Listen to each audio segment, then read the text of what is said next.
사도신경으로 신앙 고백 드림으로 새벽 예배 시작합니다. 전능하사 천지를 만드신 하나님 아버지를 내가 믿사오며 그 외아들 우리 주 예수 그리스도를 믿사오니 이는 성령으로 잉태하사 동정녀 마리아에게 나시고 본디오 빌라도에게 고난을 받으사 십자가에 못 박혀 죽으시고 장사한 지 사흘 만에 죽은 자 가운데서 다시 살아나시며 하늘에 오르사 전능하신 하나님 우편에 앉아 계시다가 저리로서 산자와 죽은 자를 심판하러 오시리라. 성령을 믿사오며 거룩한 공회와 성도가 서로 교통하는 것과 죄를 사하여 주시는 것과 몸이 다시 사는 것과 영원히 사는 것을 믿사옵나이다. 아멘. 이 아침에 우리에게 주시는 하나님의 말씀은 마가복음 1장 1절에서 11절 말씀까지입니다. 매일 성경 순서에 따라서 오늘부터 마가복음 말씀을 함께 살피겠습니다. 마가복음 1장 1절에서 11절 말씀까지입니다. 신약 성경 52쪽, 53쪽 거간입니다. 마가복음 1장 1절에서 11절 말씀까지. 말씀 찾으셨으면 한 목소리로 같이 읽습니다. 하나님의 아들 예수 그리스도의 복음의 시작이라. 선지자 이사야의 글에 보라, 내가 내 사자를 네 앞에 보내노니 그가 네 길을 준비하리라. 광야에 외치는 자의 소리가 있어 이르되 너희는 주의 길을 준비하라. 그의 오실 길을 곧게 하라. 기록된 것과 같이 세례 요한이 광야에 이르러 죄 사함을 받게 하는 회개의 세례를 전파하니 온 유대 지방과 예루살렘 사람이 다 나아가 자기 죄를 자복하고 요단강에서 그에게 세례를 받더라. 요한은 낙타 털옷을 입고 허리에 가죽띠를 띠고 메뚜기와 석청을 먹더라. 그가 전파하여 이르되 나보다 능력 많으시니가 내 뒤에 오시나니 나는 굽혀 그의 신발끈을 풀기도 감당하지 못하겠노라. 나는 너희에게 물로 세례를 베풀었거니와 그는 너희에게 성령으로 세례를 베푸시리라. 그때 예수께서 갈릴리 나사렛으로부터 와서 요단강에서 요한에게 세례를 받으시고 곧 물에서 올라오실새 하늘이 갈라짐과 성령이 비둘기같이 자기에게 내려오심을 보시더니 하늘로부터 소리가 나기를 너는 내 사랑하는 아들이라 내가 너를 기뻐하노라 하시니라. 아멘. 오늘은 함께 읽으신 마가복음 1장 1절에서 11절 말씀을 중심으로 하나님의 아들 그리스도 복음이라는 제목의 말씀으로 잠시 은혜를 나누겠습니다. 여러분 TV에서 하는 스포츠 경기를 보면 여러 대의 카메라를 가지고 여러 각도에서 촬영한 장면을 제공해 주는 걸 볼 수가 있습니다. 그 화면들을 통해서 그 경기를 더 잘 이해할 수 있도록 돕기 위한 거죠. 예를 들면 축구 경기를 할 때 한 선수가 골을 넣으면 측면에서 촬영된 장면, 그리고 경기장 위에서 촬영된 장면, 또는 이제 골키퍼 뒤에서 촬영한 그런 장면들을 보여줍니다. 이런 다각도의 시선을 통해서 골을 넣은 선수의 움직임이나 수비하는 팀들의 그 실수나 혹은 골키퍼의 반응 속도, 여러 가지 다양한 정보들을 얻을 수가 있는 것이죠. 이처럼 동일한 시간에 일어나는 사건에 대해서도 여러 대의 카메라를 가지고 촬영한 장면을 통해서 더 많은 정보를 우리가 정확하게 확인할 수 있는 것처럼 우리는 성경에 기록된 4가지 복음서를 통해서 예수님의 생애를 다양한 각도에서 살펴볼 수 있습니다. 그래서 각 복음서들은 저자의 개성과 또 문체가 고스란히 담겨져 있습니다. 마태복음의 경우에는 유대인들에게 예수님이 왕이라는 사실을 증거하는 것이 주된 목적입니다. 따라서 유대인들에게 익숙한 사상이나 구약 성경이 자주 등장하게 됩니다. 이에 반해서 누가복음은 이방인을 대상으로 기록된 책입니다. 게다가 누가복음을 기록한 누가는 의사였기 때문에 매우 자세하게 면밀한 정보를 담아서 예수님의 또 삶을 더 기록해 가고 있습니다. 그렇다면 오늘 우리가 살피게 될 마가복음은 어떻습니까? 사실 사복음서 중에서 분량으로 따지면 마가복음이 가장 짧습니다. 그러나 마가복음은 다른 복음서들이 담지 못한 예수님의 모습을 자세하게 그려주고 있는데요, 마가복음에서는 죄인을 구원하시기 위해서 자기를 희생하신 고난받는 종으로서의 예수님의 모습을 잘 드러내고 있습니다. 특별히 마가복음은 당시 로마 제국으로부터 극심한 박해를 받고 있었던 성도들을 위해서 기록된 책입니다. 그런 이유로 인간을 구원하기 위하여 고난받는 하나님의 종이신 예수님의 모습을 기록해 줌으로써 고난당하는 성도들에게 예수님께서 몸소 고난받으사 성도들을 구속해 주셨다라는 사실을 확신할 수 있도록 강조하고 있습니다. 또한 예수님께서 고난받으셨지만 끝내 고난과 죽음을 극복하고 승리하신 것처럼 지금 성도들도 현재의 고난을 우리가 받고 있지만 예수 그리스도 안에서 예수님처럼 우리도 그와 함께 승리할 것을 강조하고 있는 책이 바로 마가복음입니다. 이 모든 것은 마가복음이 고난 가운데 있는 성도들을 위로하고 격려하기 위해서 초점을 맞추고 있기 때문에 그렇습니다. 마태복음이나 누가복음에 보면 그 시작에 예수 그리스도의 탄생 기사나 예수님의 족보에 대한 언급을 하면서 글을 시작합니다. 그러나 마가복음은 그렇게 시작하지 않습니다.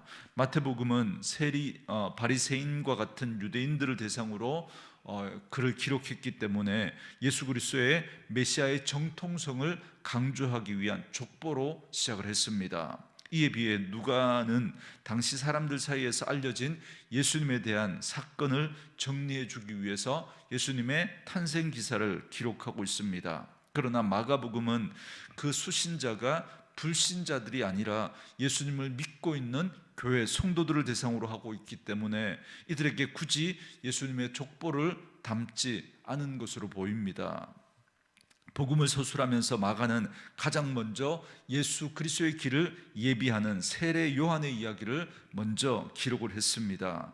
이사야 선지자는 예수님 탄생 700년 전에 있었던 사람입니다. 이사야는 하나님께서 이스라엘 백성들을 구원할 메시아를 보내시기 전에 그의 길을 예비하는 사자를 보내시겠다라고 하신 말씀을 미리 예언했습니다. 오늘 본문 3절에 나오는 말씀은 바로 이 이사야 40장 3절에 나오는 말씀을 인용한 구절입니다. 마가는 700년 전에 그 이사야 선지자가 예언한 사자가 바로 세례 요한이다 강조하고 있습니다. 광야에서 외치는 자의 소리, 주의 길을 예비하는 자, 이게 바로 세례 요한임을 알려주고 있습니다. 지금 이 사실이 왜 중요합니까? 이런 사실을 통해서 세례 요한 뒤에 오시는 그 예수님께서 바로 하나님께서 보내신 메시아라는 것입니다. 이미 700년 전에 그 이사야 선지자를 통해서 하나님께서 하나님의 사자를 보낼 것이다 라고 했는데 그 사람이 바로 예수님이다라는 사실을 이 마가는 우리에게 알려주기 위해서 그 700년 전에 그 예언했던 이사야 선지자의 그 글을 인용해서 지금 알려주고 있는 것입니다. 세례 요한은 당시 요단강에서 세례를 주었습니다. 이스라엘 전국에서 그에게 세례를 받기 위해서 많은 사람들이 몰려왔습니다. 세리들, 군인들, 바리새인들 할 것 없이 모두가 그를 보기 위해서 광야로 찾아왔습니다. 이처럼 모든 사람들이 세례 요한을 주목하던 바로 그때 세례 요한은 자신에게 비춰지고 있던 그 모든 스포트라이트를 예수님께 드렸습니다. 7절, 8절 말씀인데요, 거기 보시면 그가 전파하여 가로되 나보다 능력 많으시니가 내 뒤에 오시나니 나는 그의 신들매를 풀기도 감당하지 못하겠노라. 나는 너희에게 물로 세례를 주었거니와 그는 성령으로 너희에게 세례를 주시리라. 세례 요한은 이렇게 이야기하면서 광야의 그 자신의 사역을 통해서 사람들이 자신에게 보였던 그 모든 시선들을 고스란히 예수님께 옮겨드리고 있습니다. 여러분, 세례 요한의 위대함이 바로 여기에 있다고 저는 생각합니다. 사람은 자꾸 자기를 드러내고 자기를 사람들 앞에서 높이려고 합니다. 사람들이 자기를 알아주는 걸 원합니다. 그러나 세례 요한은 그 모든 사람들의 그 시선을 예수님께 옮기고 있습니다. 400년 동안 어떤 선지자도 없었고 말씀도 주어지지 않았던 때입니다. 그때 혜성같이 등장한 사람이 바로 세례 요한입니다. 그래서 사람들은 그 세례 요한을 보기 위해서 그 광야, 사람들이 오지 않는 그곳에서 사역을 했지만 많은 사람들이 몰려올 만큼 그 많은 인기를 누렸던 사람입니다. 얼마든지 자신을 드러내고 높일 수 있었고 그 사람들의 인기를 이용해서 자기가 원하는 것을 얻어낼 수도 있었을 겁니다. 그러나 세례 요한은 그렇게 하지 않고 그 모든 시선을 예수님께 돌려드렸던 겁니다. 복음서를 읽어보면 전국에서 요한에게 세례를 받기 위해서 모여든 사람들은 서서히 예수님을 따르게 되는 그런 장면을 보게 됩니다. 그래서 요한의 제자들은 자기 스승의 추종자들의 숫자가 줄어드니까 마음이 상했고 염려가 됐던 모양입니다. 그러나 요한은 오히려 이 모습을 보고 기뻐했다 그럽니다. 왜냐하면 자신이 이 세상에 온 목적이 바로 예수 그리스도의 길을 준비하는 것이다라는 걸 잘 알고 있었기 때문에 그렇습니다. 그리고 이제 9절에 여태까지 갈릴리 나사렛이란 촌동네 시골 동네에서 주목받지 못하고 30년간을 살아가셨던 예수님께서 역사의 중심에 나타나십니다. 그는 세례 요한에게 세례를 받으셨습니다. 그때 하늘이 갈라지고 비둘기와 같은 모습으로 성령께서 내려오셨습니다. 하늘에서 하나님의 음성이 들리는데 너는 내 사랑하는 아들이라 내가 너를 기뻐하노라 라고 말씀합니다. 이같이 성부 하나님, 성령 하나님께서 예수 그리스도가 바로 온 인류를 구원하기 위해 세상에 오신 구세주라는 사실을 증거해 주셨습니다. 서두에 이 이야기를 드린 것처럼, 서두에 제가 말씀드린 것처럼 마가는 지금 생명의 위협을 받고 있는, 엄청난 박해를 당하고 있는 그 성도들에게 이 글을 쓰고 있습니다. 고난당하는 성도들을 향해서 우리를 위해 세상에 오신 그런 구속자, 고난받으시고 또한 승리하신 메시아 예수 그리스도를 지금 소개하고 있습니다. 이사야가 예언한 바로 그 메시아, 성부 하나님과 성령 하나님께서 증거해 주신 예수 그리스도가 바로 우리의 구원자이심을 기록하고 있는 것입니다. 이를 통해서 그는 고난당하는 성도들이 예수님을 향해 가진 그 믿음이 결코 헛되지 않다라는 걸 이야기하면서 그들을 위로하고 그들을 격려하려고 했던 것입니다. 우리가 믿는 그 예수가 바로 하나님의 아들, 우리의 구원자 예수님이다라는 사실을 분명하게 말씀해 주고 있는 것이죠. 사랑하는 성도 여러분, 예수가 누구이십니까? 이 질문에 대한 바른 답이 우리의 삶을 결정합니다. 그리고 이 땅을 살아가는 우리의 삶의 태도를 결정하는 것입니다. 우리가 왜 이 땅에서 믿음의 삶을 살아가면서 자꾸 흔들리고 우리가 세상 사람들과 구별되지 않는 모습으로 자꾸 세상 쪽으로 가려고 합니까? 우리가 예수님에 대해서 바르게 알지 못하는 것이죠. 예수님이 누구신지 우리가 바르게 안다면 우리의 그분에 대한 우리의 삶의 태도와 자세를 바르게 할 수 있습니다. 예수 그리스도는 생명이시고 우리의 소망이 되시고 우리의 능력이 되십니다. 이 예수를 위해서 우리가 당하는 우리의 고난은 결코 헛되지 않습니다. 여러분, 우리가 예수님 아니라면, 우리가 예수 믿지 않는다면 여러분 왜 우리가 세상 사람들에게 우리가 어리석은 모습처럼, 때로는 우리가 손해보는, 때로는 또 우리가 그들에게 지는 것처럼 보이는 그런 일들을 우리가 당하며 살 필요가 어디 있겠습니까? 우리도 똑같이 소리 지르고 우리가 똑같이 또 그들과 맞서 싸우고, 여러분 손해보는 일이 없어야죠. 이 땅이 전부라면. 그러나 이 땅이 전부가 아니고 죽음 이후에 또 다른 세계가 있고 그 우리의 구원을 위해서 하나님께서 독생자 예수님을 이 땅에 보내주시고 그분이 우리 죄를 위해서 십자가에서 죽으시고 부활하심으로 우리에게 참 생명이 주어졌다라고 하는 이 사실을 우리가 분명하게 알고 그 예수 그리스도를 믿을 때 여러분, 우리는 그 예수님이 걸어가신 길을 우리도 걸어갈 수 있는 것이죠. 왜요? 우리가 믿음으로 살아가는 그 삶이 결코 헛되지 않을 것이기 때문에 그렇습니다. 오늘도 주님을 위해서 그렇게 믿고 그 주님을 믿고 그 주님을 위해서 살아가는 저와 여러분 되어줄 수 있기를 원합니다. 그 주님이 우리의 구원자가 되시고 우리의 소망이 되십니다. 세례 요한이 그 예수 그리스도를 드러내었던 것처럼 이 땅을 살아가는 우리들도 예수 그리스도를 우리의 삶을 통해서 드러내는 저와 여러분 되어줄 수 있기를 원합니다. 나를 높이려고 하는 것이 아니라 나는 오히려 낮아지더라도 오히려 내 삶을 통해서 예수 그리스도만 높아질 수 있다면 기꺼이 그 길을 걸어갈 수 있는 저와 여러분 되어줄 수 있기를 주의 이름으로 축원합니다. 주신 말씀 묵상하시면서 이 찬양 함께 들으시며 기도하는 시간 갖겠습니다.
나의 주 나의 하나님 오직 주님만 빛나시도록 그는 응하고 나는 쇠하기를 원하네.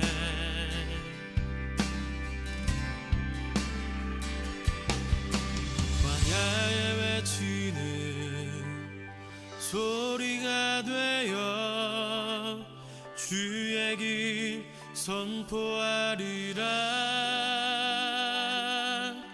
오직 예수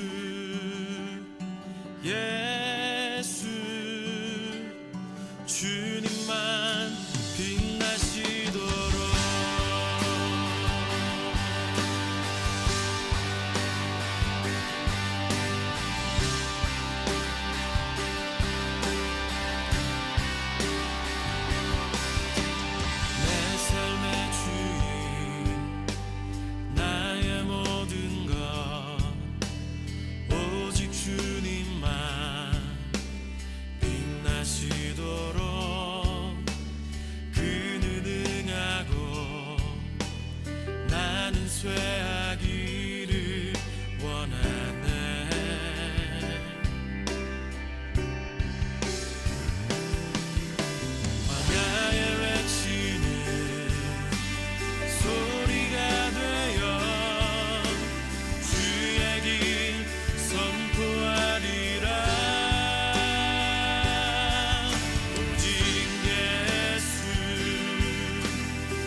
선포하리라. 오직 예수 예수 주님만 빛나시도록. 오직 예수 예수 주님만 빛나시도록.